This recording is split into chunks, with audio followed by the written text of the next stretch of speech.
캐시 메모리에 대한 설명이 나와요.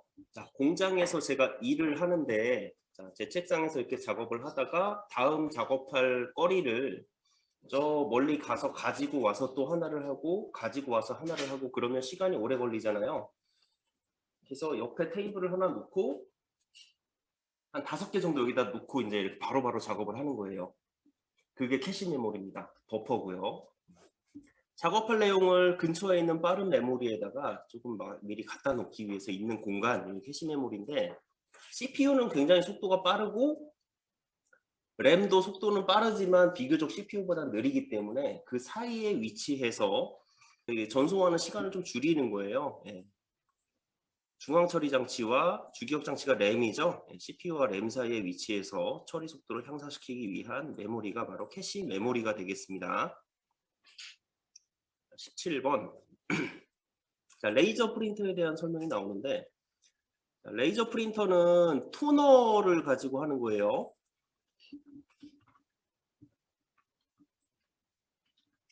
이미지가 요런 이미지가 있네요. 이 그림을 한번 보면 좋을 것 같아요.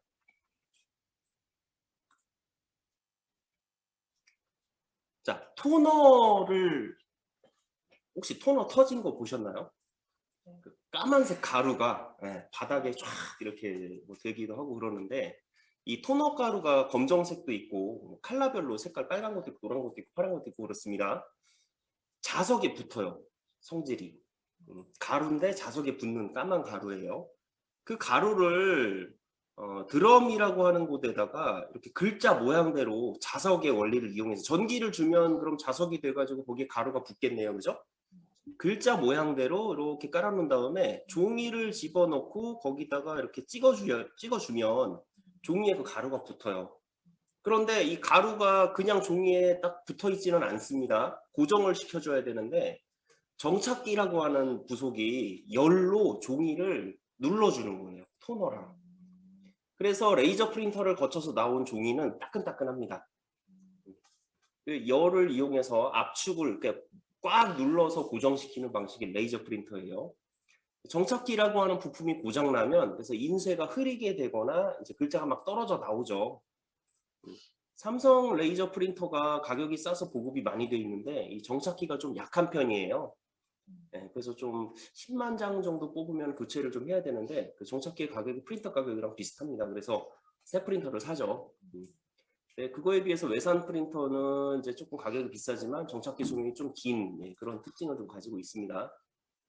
레이저 프린터 중에 품질이 제일 좋은 건 제록스 제품인 것 같아요. 네, 가격이 다른 제품에 비해서 한 60, 70% 비싼 것 같습니다. 자, 그래서 레이저 프린터는 회전하는 드럼에 토너를 묻혀서 인쇄하는 방식이고 비충격식이다. 충격식은 도트 프린터를 얘기하는데 도트 프린터는 그 먹줄이 있어요. 이렇게 생긴 프린터. 찌직찌직찌직 하면서 이제 이게 헤드가 왔다 갔다 하거든요. 그 앞에 그 먹줄 테이프가 있습니다. 바늘이 콕콕콕콕 찍어요. 그러면 따닥따닥따닥 하는 소리가 나기도 하고 삐빅삐빅 하는 소리가 나면서 종이를 막 찍죠. 물리적으로 찍는 거기 때문에 택배 송장 같은 거 보면 2장으로 돼 있어요. 위에 글씨 쓰면 밑에 쪽에 배겨지는 그런 프린터를 사용해야 될 땐 도트 프린터를 쓰는데 일부 회사에서는 아직도 그런 전표를 써야 되기 때문에 이 구형 도트 프린터를 아직도 사용합니다. 신제품은 판매를 하지 않기 때문에 10여 년 된 제품을 여전히 써야 되는 상황인데 가격이 비싸지겠죠? 도트 프린터는 지금 사려면 중고로 사는데 되게 비쌉니다. 고장나면 또 그 수리하시는 분들이 있어요. 여기 체인이나 밴드식 같은 것들이 보이는데 요 체인식 밴드식 이런 것들은 도트 프린터에서 쓰는 방식입니다. 밴드를 타고 그 헤드가 왔다 갔다 해요. 자, 인쇄 해상도가 높은 복사기와 같은 원리가 레이저 프린터죠. 그래서 답은 3번이 되겠습니다. 틀린 것이에요. 노트북의 사양을 나타낸 것입니다. 자, 인텔 코어 i5 8세대 요거는 CPU에 대한 스펙이거든요. 우리 자동차도 3시리즈, 5시리즈, 7시리즈 있는 것처럼 CPU도 i3, i5, i7 예, 올라갈수록 비싸고 좋은 거예요. i9 제품도 있습니다. 고사양 제품들도 있어요. CPU에 대한 스펙이고요. 자, 인텔 UHD. 야, UHD 딱 나오면 이제 그래픽 관련 느낌인 게 딱 느껴지죠. 예, 그래픽 620. 이거는 인텔 메인보드에 내장되어 있는 그래픽을 이야기하고 있어요. 16기가 DDR4 램, 예, 주기억 장치의 용량이죠. 16기가 용량을 쓰고 있다 그러는데 DDR 1, 2, 3, 4가 있습니다. DDR을 쓰기 전에는 그냥 이제 SDRAM이라고 불렀었는데 DDR은 이제 더블 데이터 레이트라고 해서 대역폭이, 그러니까 메모리에 데이터가 전달되는 그 버스의 속도가 2배인 게 DDR이에요. DDR2는 그거의 2배, 그러니까 4배의 속도로 대역폭을 가지는 것. DDR3는 또 그거의 2배, 8배의 속도로 데이터가 전달되고요. DDR4는 또 그거의 2배, 그러니까 16배의 속도로 전달되는 겁니다. 같은 16기가 램이라고 하더라도 DDR3와 DDR4 중에 DDR4가 확연히 속도가 빠르겠죠? 그래서 DDR3, DDR4가 가격이 비슷하다 그러면 당연히 DDR4로 가야 되고요. 앞으로는 DDR5, DDR6도 나올 겁니다. 예, 그래서 우리나라 반도체 산업의 미래는 밝아요. 예, 한 5년, 10년씩은 있어야 그런 것들이 나올 거라. 만약에 주변에 있는 학생 중에 이제 미래를 못 정한 학생이 있다고 하면 반도체를 시키면 아주 좋습니다. 네. 반도체 쪽은 앞으로도 우리나라 기간 사업이 계속 될 거예요. 자, SSD. 요거는 이제 하드디스크 용량이죠. 하드디스크를 대체하는 SSD를 가지고 저장 공간을 의미합니다. 그럼 설명이 옳은 것은 4번이 되겠죠? 네, 4번 저장 장치. 몸에 착용한다. 뭐죠? 네, 웨어러블. 20번. 자, 브라우저 사이에 하이퍼 텍스트 문서를 전송한다. 그렇죠. 하이퍼 텍스트 트랜스퍼 프로토콜이 되겠습니다. 네, 이제 바로바로 딱딱 나오네요. 자, 21번 이제 스프레드시트에 대한 문제가 시작이 됩니다. 자, 옳지 않은 것을 고르십시오. 그래요. 자, 엑셀 창을 하나 띄워주시고요. 엑셀 창을 보면서 같이 좀 연습을 하는 게 좋겠습니다. 제가 지금 엑셀을 하나 실행을 했고, 엑셀 파일을 열자마자 제일 상단에 보시면 이렇게 통합문서 1이라고 제목이 이제 써지게 되죠. 일단 저장을 좀 다른 이름으로 아무데나 좀 해볼게요. 바탕화면에다 할까요? 파일을 다른 이름으로 저장을 해서 바탕화면에다가 테스트라는 이름으로 엑셀 통합 문서로 저장을 하겠습니다.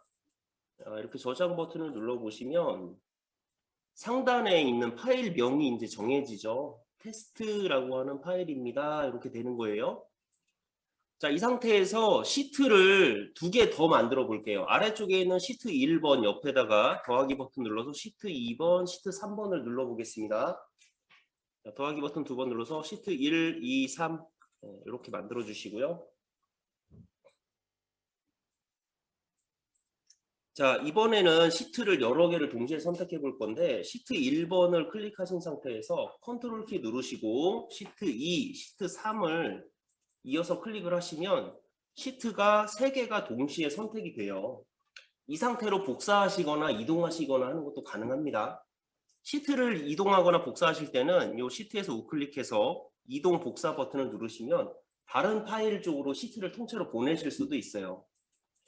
자, 시트를 이런 식으로 여러 개 선택을 다중 선택을 하시게 되면 상단 제목 있는 자리에 대괄호가 쳐지면서 그룹이라고 써지게 됩니다.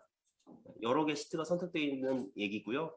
이 상태에서 시트 선택을 해제하시려면 시트 중에 하나를 클릭하시면 다시 해지가 돼요. 다시 한번 해보겠습니다. 시트를 컨트롤 키 누르고 다중 선택해 보시고요. 다시 시트를 뭐 하나를 누르셔야 해지가 되는 거예요. 시트가 다중 선택되어 있는 상태에서 무슨 작업을 하시면 이제 생각지 않게 이렇게 작동하기도 합니다. 여러 시트에 같은 값이 입력되기도 하고 그래요. 자, 그러면 여러 개 다중 시트 선택하면 제목 표시줄에 이렇게 대괄호로 그룹이라는 글자가 나왔어요. 자, 1번 여러 개의 시트를 한 번에 선택하면 제목 표시줄의 파일명 뒤에 그룹이 표시된다. 이거 맞는 말이죠? 자, 선택된 시트의 왼쪽에 새로운 시트를 삽입하려면 Shift F12를 누른다. 한번 해보죠. 엑셀을 누르시고 시트 3번 선택하신 다음에 Shift F12를 누르니까 3번 왼쪽에 시트 4번이 생겼죠? 네, 새로운 시트가 이렇게 하나 새로 생성이 되는 단축키가 바로 Shift F11번이었습니다. 평소에 자주 사용하지 않는 단축키인데 문제에 나와서 봤어요. 마지막 작업이 시트 삭제인 경우 빠른 실행 도구 모음의 실행 취소. 요거 컨트롤 Z 얘기하는 거거든요. 를 하여 되살릴 수 있다. 한번 또 테스트 해보겠습니다. 엑셀에서 제가 4번 시트에 B2 셀에 분리라고 써놓을게요. 좀 확인하기 위해서. 자, 4번 시트를 삭제합니다. 우클릭해서 삭제. 자, 시트가 영구적으로 삭제됩니다. 영구적으로 삭제되면 다시 안 살아난다는 얘기잖아요. 확인 누르시고 지워졌죠? 자, 컨트롤 Z 하려고 그러는데 버튼이 없어요. 자, 삭제된 시트는 되살릴 수 없습니다. 그래서 문제로 돌아가서 되살릴 수 있다 그랬으니까 3번이 틀린 말이죠. 동일한 통합 문서 내에서 시트를 복사하면 원래 시트 이름에 일련 번호 형식이 추가되어 시트 이름이 만들어진다.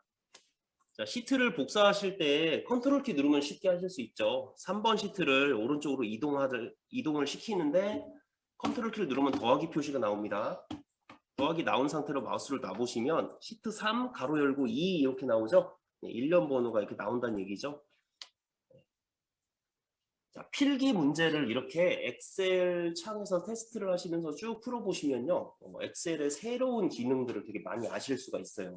그래서 엑셀 문제 풀으실 때는 엑셀 창 띄워놓으시면서 이렇게 따라하면서 풀으시면 금방 익혀집니다. 이렇게 한 두세 개만 해도 꽤 많이 알아지게 돼요. 시트 보호 기능, 이것도 우리가 실기에서 연습이 없었기 때문에 어떤 기능인지 제가 좀 설명을 드려야 될 것 같아요. 엑셀 창 띄우시고 자료를 좀 간단하게 좀 입력을 할까요? 뭐라고 자, 이렇게 한번 따라서 써보세요. 157페이지에 있는 23번 문제 보이시나요? 23번 문제 보면 품목, 노트북, 프린터, 스캐너 평균 이렇게 있는데 이거랑 같은 내용으로 한번 좀 써볼게요. 가운데 정렬하고 테두리 선도 좀 그려놓을게요.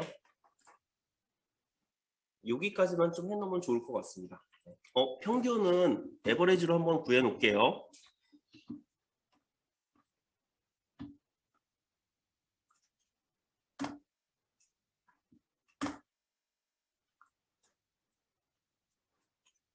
자, 요 정도로 좀 해놓으시고요. 암호 셀, 여기다가요. 요거 3개. 숫자가 들어있는 셀 3개에다가 마우스 우클릭을 하시고 셀 서식에 들어갑니다. 자, 어떤 셀에 셀 서식에 가보시면 마지막 탭에 보호라는 탭이 있어요. 여기 보면 잠금이 기본적으로 설정이 되어 있습니다. 여기뿐만 아니고요. 암호 셀이나 셀 서식에 들어가서 보호 탭에 가보시면 기본적으로 다 잠겨 있어요. 근데 잠금 체크가 있다고 해서 지금 뭐가 작동되는 건 아니거든요. 현재는 이제 아무 뭐 되는 게 없습니다. 잠겨져 있다는 느낌이 없어요. 자, 여기에 있는 셀 3개에 대해서 제가 잠금을 풀어 놓을게요. 여러분들도 잠금을 좀 풀어보세요. 자, 여기 3개 셀에 대해서는 잠금을 풀었습니다. 검토 탭으로 갑니다. 검토. 메뉴 상단에 검토 탭에 가시면 시트 보호라고 하는 버튼이 있어요. 시트 보호는 지금 실행이 안 되어 있는데 이 시트 보호를 클릭을 하면 이런 창이 뜹니다. 시트 보호라고 해서 시트 보호 암호를 넣으실 수가 있는데 암호를 일단 1, 2, 3, 4라고 좀 써놓겠습니다. 테스트를 하기 위해서 이거 잊어버리시면 안 돼요. 1, 2, 3, 4라고 쓰겠습니다. 밑에 허용할 내용을 체크하게 되어 있는데 잠긴 셀 선택, 잠기지 않은 셀 선택 이런 것들은 기본적으로 선택이 돼 있어요. 이 기본 값으로 두고 일단 확인을 한번 눌러보겠습니다. 확인을 눌러보시면 암호를 확인을 하죠. 1, 2, 3, 4 하고 이제 확인을 누르시면 시트 보호가 이제 실행이 됐습니다. 얘가 이제 이름이 바뀌었어요. 자, 이제 선택은 다 되는데 이 아까 전에 잠금 풀어놓은 자리 있죠? 잠금 풀어놓은 자리를 더블 클릭하시면 수정이 되거든요. 근데 다른 자리는 더블 클릭하면 이렇게 메시지가 나옵니다. 보호되어 있기 때문에 변경하려면 보호를 해지하세요. 이렇게 나오는 거예요. 이게 잠그는 거예요. 이 기능을 이용하시면 이 시트를 다른 사람이 임의로 변경하는 걸 막으실 수가 있습니다. 자, 이 보호 기능을 끄실 때는 시트 보호 해제 버튼을 누르시면 돼요. 시트 보호 해제를 누르면 암호를 또 물어보죠. 암호를 또 한번 이렇게 입력을 해주시면 풀어집니다. 원래 상태로 돌아갔어요. 자, 이번에는 한 번 더 시트 보호를 하는데 잠긴 셀 선택을 풀어요. 허용할 내용이 아닌 겁니다.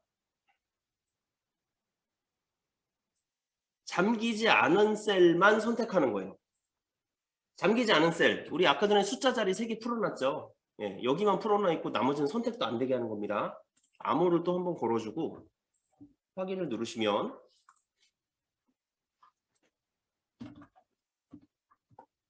이제 다른 셀은 클릭도 안 됩니다.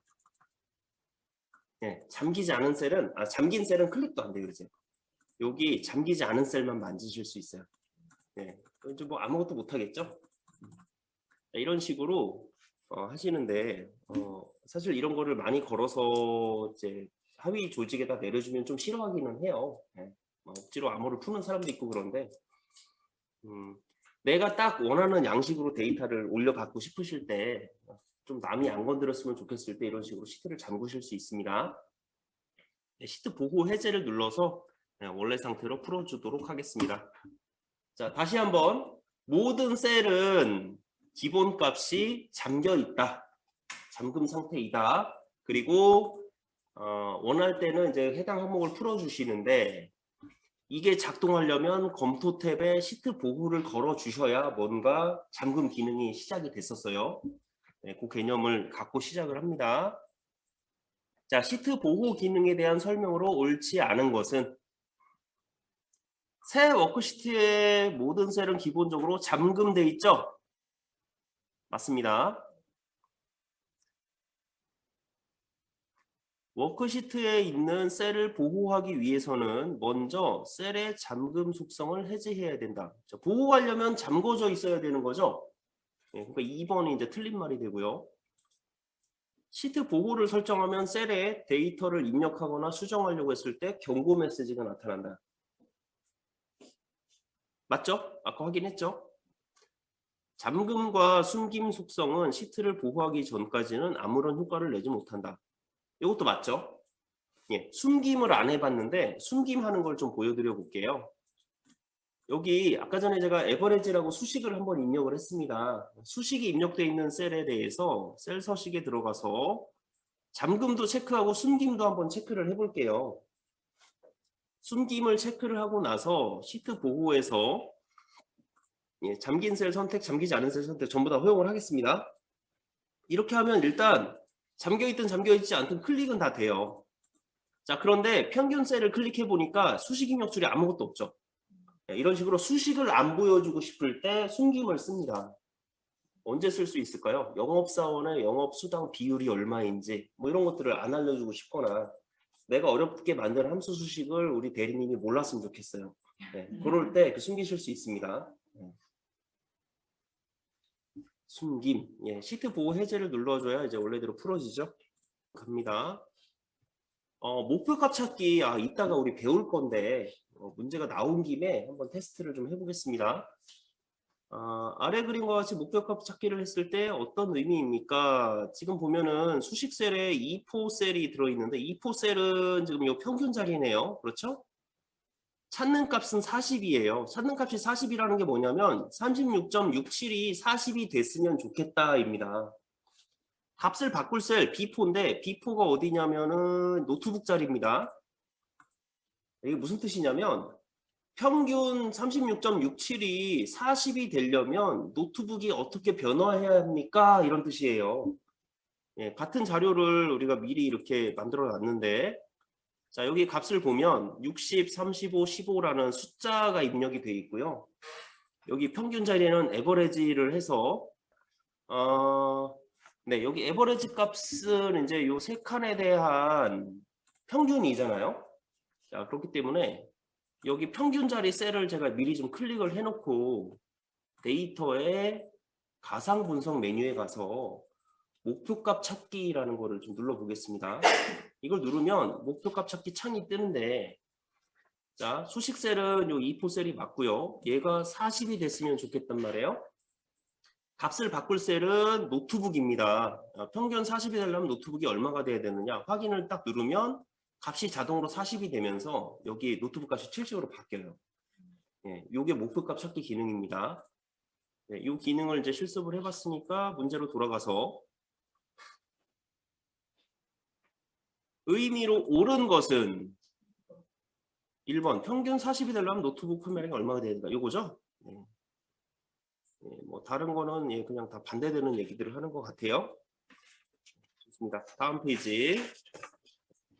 자, 워크시트에서 보기 내용을 그대로 입력했을 때 입력한 내용이 텍스트로 인식되지 않는 것은 자, 이것은 이제 엑셀에서 또 똑같이 쳐보시면 아주 좋습니다.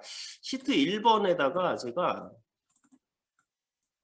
창을 조금 조그맣게 해놓은 다음에 이 값을 똑같이 한번 써볼 건데 먼저 우리 연습을 조금 해볼게요.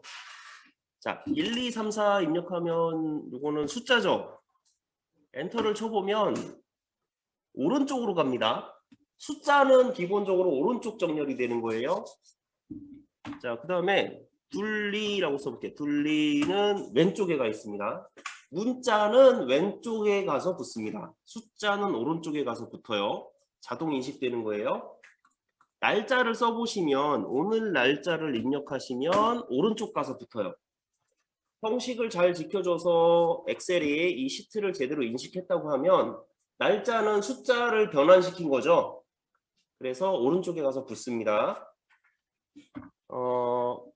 오늘이 5월 28일이잖아요. 5/8 5/28 네, 5월 28일 5/28 하고 엔터를 딱 치면 5월 28일로 인식이 되는데 수식 입력줄에 가보면 2021년 5월 28일 이런 식의 입력 방법은 올해 것만 됩니다. 네, 내년에 5월 28일 이렇게 쓰면 22년 5월 28일이라고 나와요. 그래서 엑셀에서는 어쨌든 연도 날짜 다 쓰려면 이 형식으로 쓰시는 수밖에 없고요. 네, 안 그러면 올해 날짜 같으면은 이렇게 쓰신 다음에 셀 서식에서 모양을 바꾸실 수는 있어요. 자, 그러면 워드에서 자주 하는 방식으로 2021.05.28 이렇게 쓰시면 얘는 소수도 아니고 점이 들어갔기 때문에 2개 들어갔기 때문에 숫자로 인식되지도 않고 날짜도 아니고 그냥 문자예요. 이렇게 되면 날짜로서 인식이 안 된다. 엑셀에서는 이런 형식은 어울리지 않는다는 이야기입니다. 자, 그러면 이제 그 시간을 또 한번 입력해 봅니다. 시간 입력하실 때는 지금 10시 34분이니까 10:34 이렇게 하고 엔터 치시면 오른쪽으로 가죠? 네, 수식 입력줄 보니까 AM 오전 10시 34분 00초 이렇게 이제 써진 거예요. 콜론 기호를 이용하시면 시간 표시를 하실 수 있습니다. 뭐 분초까지 쓰실 수 있겠죠. 자, 이제 문제에 있는 요거 시간을 한번 써보겠습니다. 딱 보기에는 1시 2분 AM으로 보이죠? 자, 이 값을 빈자리에다가 써보시면 01:02 AM 이렇게 쓰고 엔터를 쳐보시면 어떻게 됐어요? 문자가 됐죠. 자, 이게 왜 문자냐면요. 여기 띄어쓰기를 안 해서 그래요. 띄어쓰기를 했으면 얘는 오른쪽에 1시 2분이라고 제대로 인식이 됐을 거예요. 되게 어려운 문제죠? 네. 띄어쓰기를 안 해서 그래요. 이런 거 꼭 이렇게 엑셀을 띄워놓고 연습을 해보셔야 됩니다. 띄어쓰기를 안 해서 문자가 됐다. 1시 2분 AM 하면 이게 왼쪽으로 간단 말이에요. 문자다. 자, 0 한 칸 띄고 1 슬러시 4. 요거는 이제 요 슬러시 기호를 오른쪽으로 이렇게 한 30도 정도 돌려보면 4분의 1로 보이거든요. 그래서 요 슬러시 기호를 나누기로 쓰는 겁니다. 4분의 1이면 2를 4개로 쪼갠 거잖아요. 그럼 0.25가 되겠네요. 그렇죠? 엔터를 쳐보면 위에 값이 뭐가 들어갔어요? 0.25가 됐죠. 이거 뭐냐면요. 0과 4분의 1입니다. 0과 4분의 1. 뭐 2와 2분의 1. 그러면 2 한 칸 띄고 1 슬러시 2. 그럼 이제 2와 2분의 1입니다. 엔터 치면은 2.5가 들어가죠. 그래서 요거는 숫자를 띄어서 표시할 수 있으니까 숫자죠, 숫자. 자, 1, 2, 3, 4 앞에다가 1, 2, 3, 4는 숫자인데 1, 2, 3, 4 앞에다가 작은 따옴표를 하나 넣었어요. 이렇게 하면은 얘는 문자로 인식이 됩니다. 1월 30일 띄어쓰기가 붙어 있죠. 1월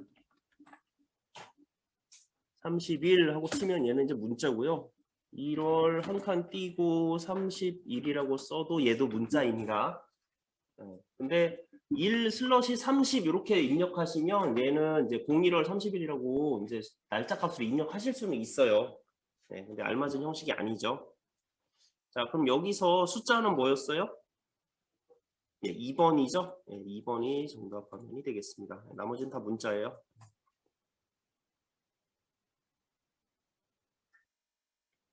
25번. 이제 배운 게 나오네요. 고급 필터 했었죠? 자, 근무 기간이 15년 이상이면서 이 면서 했으면 엔드입니까? 월입니까? 엔드. 엔드라고 딱 생각을 하시고 근무 기간 15년 이상, 나이가 50 이상. 근무 기간 15 이상, 나이 50 이상. 요거죠? 네, 엔드면은 이제 같은 행에 있어야 되고 요거는 뭐예요? 5할식이죠, 5할. 삐켜져 있으면 근무 기간이 15 이상이면서 패스. 나이가 요 근무기간 패스하면서 50 이상 이렇게 이제 지정되는 거죠. 5할 형태고요. 3, 4번은 둘 다 뭐 잘못 썼죠. 이런 식으로 쓰지 않습니다. 그래서 1번이 엔드 조건이 맞습니다. 26번 부분합. 이거 어제 한 거 같은데. 부분합. 일단 요 표를 좀 보면서 패턴을 좀 볼까요? 지점별 재고의 합계죠. 지점별 재고의 합계입니다. 옳지 않은 거 고르는 문제네요. 부분합을 실행하면 각 부분합에 대한 정보 행을 표시하고 숨길 수 있도록 윤곽이 자동으로 설정됩니다. 왼쪽에 1, 2, 3, 4번 눌렀었죠. 거기를 윤곽이라고 합니다. 이거 자동으로 나오죠. 부분합은 한 번에 한 개의 함수만 계산할 수 있으므로 2개 이상의 함수를 이용하려면 함수의 개수만큼 부분합을 중첩해서 해야 된다. 우리 2번씩 해봤죠? 3번 새로운 값으로 대치를 선택하면 이전 부분합 결과는 제거됩니다. 그래서 두 번째 하실 땐 이걸 꼭 해제해 줘야 된다고 했어요. 4번 그룹화 항목으로 선택된 필드는 자동으로 온차 정렬되지 않죠. 그래서 우리가 미리 정렬을 해놓고 시작한단 말이에요. 4번이 틀린 말이 됩니다.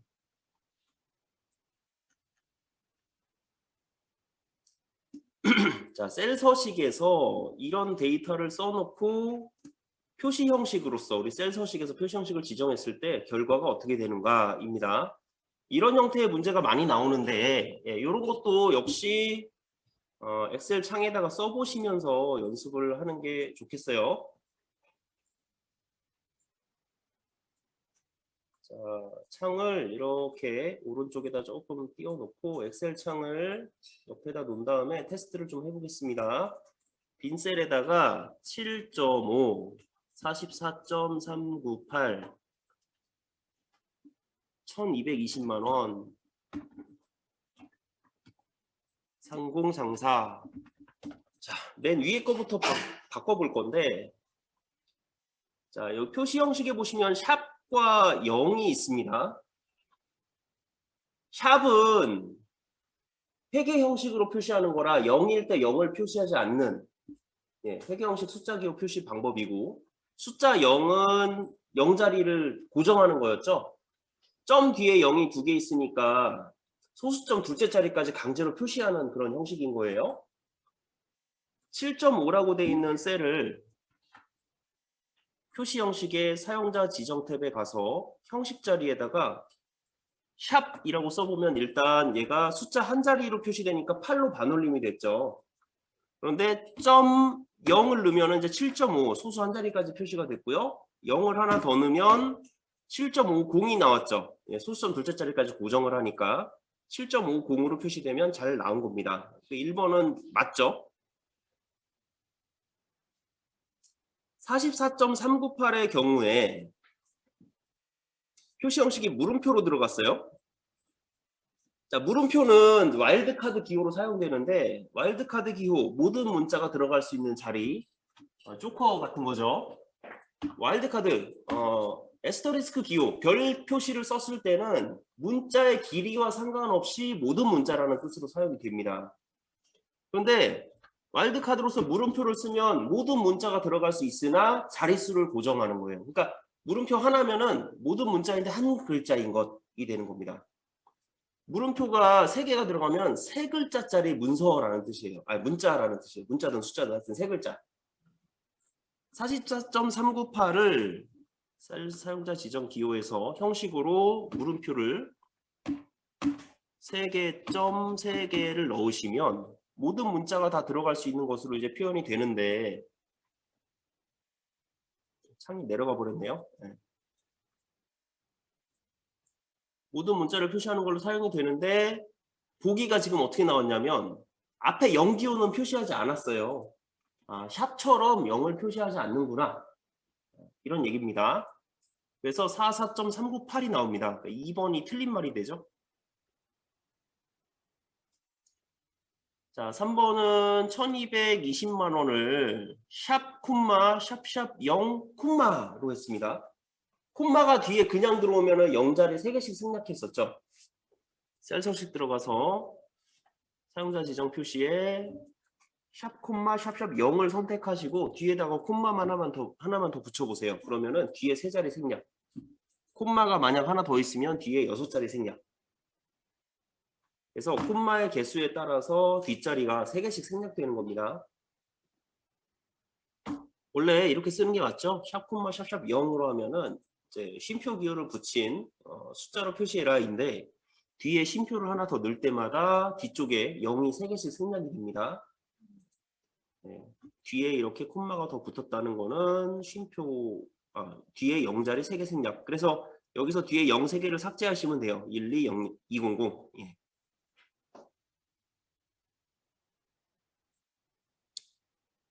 여기 골뱅이 기호가 들어왔는데 이 at 표시 이거는 셀에 원래 있는 문자를 표시해라는 뜻입니다. 셀 서식 사용자 지정에서 형식을 모두 다 지우시면 아무것도 안 나오게 되는데 여기서 at 기호를 넣으면 셀에 원래 들어있던 문자를 표시해라는 뜻이고요. 뒤에다가 귀중이라고 쓰면 이어 붙여서 이렇게 상공상사 귀중이라고 표시가 되게 돼요. 자, 지금 여기 보면은 이제 쌍따옴표를 넣고 귀중이라고 썼는데 쌍따옴표를 이렇게 한번 넣어보겠습니다. 자, 여기 at 표시 뒤에 띄어쓰기가 한 칸 있는데 여기를 한 칸 띄워보면은 여기가 떨어지죠. 네, 그래서 띄어쓰기까지 포함해서 상공상사 귀중이라고 나오게 됩니다. 네, at 표시는 셀에 원래 있는 문자를 표시하는 것.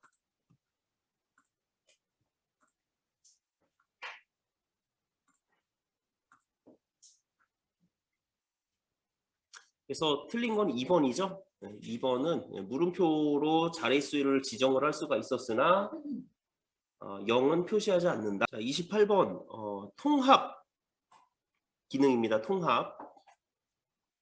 이것도 조금 이따 해볼 건데 통합 데이터 도구에 대한 설명입니다. 샘플을 좀 보여드릴게요. 자, 이런 표가 있어요. 서울 대리점과 부산 대리점이 있는데 여기 보면 아래쪽에 이렇게 빈자리에 냉장고, 오디오, 비디오, 카메라가 여기에도 중복돼서 항목이 쭉 나오죠. 자, 이렇게 자료가 있는 경우에 여기 양쪽에 있는 표의 모든 내용들을 이 안쪽에다 모으는 기능이 있습니다. 이걸 데이터 통합이라고 하는데 아래쪽에 있는 표를 이렇게 드래그를 해보고 데이터 메뉴에 통합이라고 하는 기능을 딱 열면 이런 창이 뜹니다. 자, 제가 요 판매 현황에 대한 합계 값을 구하고 싶어요. 그럼 여기 함수가 합계로 되어 있으면 되고, 참조 영역에 첫 번째 표를 전체 선택하고 추가, 두 번째 영역도 전체 선택을 이렇게 하고 추가 하면은 요 참조 영역에 참조할 표들이 쌓이게 됩니다. 이 상태에서 사용할 레이블을 첫 행은 제일 위에 제목이죠. 왼쪽 열, 좌측에 있는 행 제목입니다. 왼쪽 열 쓰겠다 그렇게 확인을 누르면 여기에 자료가 이렇게 싹 모여지게 됩니다. 통합 기능이거든요. 이것을 필기 문제로 이렇게 이제 냈어요. 옳지 않은 것은 무엇입니까? 모든 참조 영역에 다른 통합 문서에 워크시트를 추가하여 통합할 수 있다. 이 통합 기능이 굉장히 강력한 게 뭐냐면 엑셀 파일, 다른 파일에 있는 내용도 가지고 올 수 있어요. 여기에 있는 찾아보기 버튼을 누르면 다른 엑셀 파일을 불러오는 기능이 있습니다. 예를 들어서 우리 회사의 지점이 뭐 다른 지역에 있어서 직접 파일을 이제 받기 어려운 경우에 이메일로 파일을 싹 모아서 이 파일로 하나하나 추가를 시켜주면 그 내용들을 한 번에 이렇게 합치실 수가 있어요. 자, 사용할 레이블을 모두 선택한 후 각 참조 영역의 결과표에 레이블과 일치하는 레이블이 있으면 통합 결과표에 별도 행위나 열이 만들어진다. 아까 전에 실습했던 파일을 잠깐 보여드리면 여기에 냉장고, 오디오, 비디오, 카메라가 있잖아요. 근데 이제 만약에 없는 세탁기라고 하는 항목이 하나 껴 있었다고 합시다. 밑에는 없습니다. 그렇죠? 자, 여기에다가 통합을 다시 걸어가지고 같은 항목으로 이거를 걸어주게 되면 이 값을 지우고 다시 좀 걸어볼게요. 자, 통합을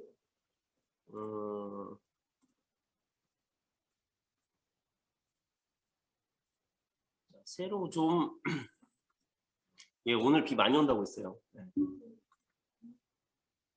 새로 영역을 이렇게 추가를 해주고 확인을 누르면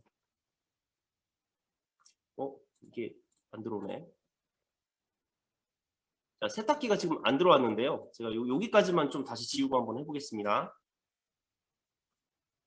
네. 항목을 하나 더 잡았더니 이제 세탁기가 들어왔어요. 네, 이런 식으로 포함되어 있지 않은 내용이 아래쪽으로 이렇게 더 추가가 되게 되는데 그 부분이 이 얘기예요. 일치하지 않는 레이블이 있으면 별도의 행을 만들어서 이렇게 데이터가 들어와지게 됩니다. 자, 지정한 영역에 계산될 요약 함수는 함수에서 선택한다. 그 위에 합계나 평균을 고르실 수가 있거든요. 그래서 이런 값들을 지정할 수가 있게 됩니다. 자, 원본 데이터의 연결 확인란을 선택하여, 연결은 요거거든요. 데이터 원본 데이터 연결. 얘가 체크가 돼 있으면 이 자료의 원본 값이 바뀌잖아요. 그럼 통합란도 값이 따라서 같이 갱신돼요. 연결이 됩니다. 연결되게 되는데 행 또는 열이 변경된다는 거는 참조할 영역의 이 크기가 이만큼을 참조했는데 이 한 칸으로 늘어난다는 의미이거든요. 지금 문제를 다시 한번 천천히 잘 보겠습니다. 원본 데이터 연결 확인란을 이용하여 통합한 경우 통합에 참조된 영역에서 행 또는 열이 변경될 때 참조 범위가 변경된다는 얘기예요. 문제 자체가 데이터 원본화 연결하기 기능에 대한 얘기가 아니고 데이터 범위가 달라질 때는 어떻게 되느냐, 그게 자동으로 업데이트 된다 이런 얘기거든요. 근데 그건 안 됩니다. 여기서 제가 통합창을 다시 띄워보면 여기 들어와 있는 범위가 자동으로 바뀌는 건 아니거든요. 그럴 때는 얘를 삭제하고 새로운 영역을 잡아줘야 됩니다. 그렇기 때문에 4번이 틀린 말이 되겠습니다.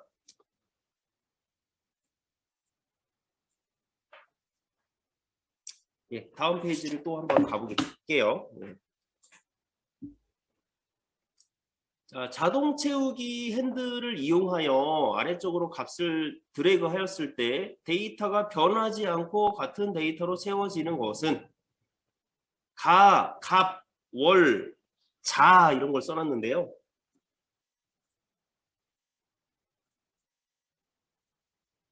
자, 갑, 월, 자라고 이제 써놓으시고 아래로 하나씩 자동 채우기를 내려보세요. 갑은 갑을병정 얘가 이제 미리 입력이 좀 돼 있고요. 월은 이제 월화수목금토일이 나오고 자는 12간지 자축인묘 얘가 나옵니다. 간은 등록된 게 없어요. 기본값으로 등록된 게 없기 때문에 그냥 나왔습니다. 이 자동 채우기 항목은 파일의 옵션 고급 옵션에 가보시면 맨 아래쪽에 이렇게 사용자 지정 목록 정렬 및 채우기 순서에서 사용할 목록 만들기 사용자 지정 목록 편집이라는 항이 있거든요. 여기를 눌러보시면 이렇게 미리 만들어져 있는 사용자 지정 목록을 보실 수가 있습니다. 네, 여기에 있는 항목들이 이렇게 채웠을 때 자동으로 나오는 항목들이에요. 잠깐 살펴보면 뭐 월화수목금토일 같은 것들이 보이고요. 1, 4분기, 2, 4분기 이거 3개월씩 묶은 거죠. 1, 2, 3월에 1, 4분기라고 하죠. 1월, 2월 자축인묘, 갑을병정 뭐 이런 것들이 보이고요. 갑자, 을축, 병인, 정묘 뭐 이런 것들이 있습니다. 여기까지입니다. 이거는 밑에 있는 이 항목들은 실습하느라 여기서 만든 것들이에요. 예, 얘들은 원래 없습니다.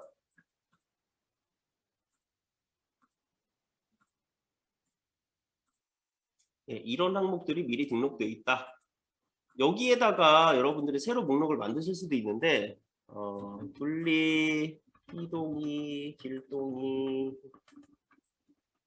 도너, 또치 같은 것들을 이렇게 만들어서 추가를 하시게 되면 이 만들어진 항목이 여기서 작동을 하게 됩니다. 분리라고 쓰고 자동 채우기를 하면 이렇게 항목이 들어가지는 거죠. 그래서 자주 쓰는 것들이 있을 거예요. 이제 우리 뭐 회사에 있는 부서들의 명칭이라든지 직원들 이름 같은 것들 미리 등록하시면 한 명 쓰고 쫙 끊기면 자동으로 찾으니까 미리 해놓으시고 작업을 하실 수도 있겠죠. 네, 또 잠깐 쉬었다가 또 이어서 진행하도록 하겠습니다.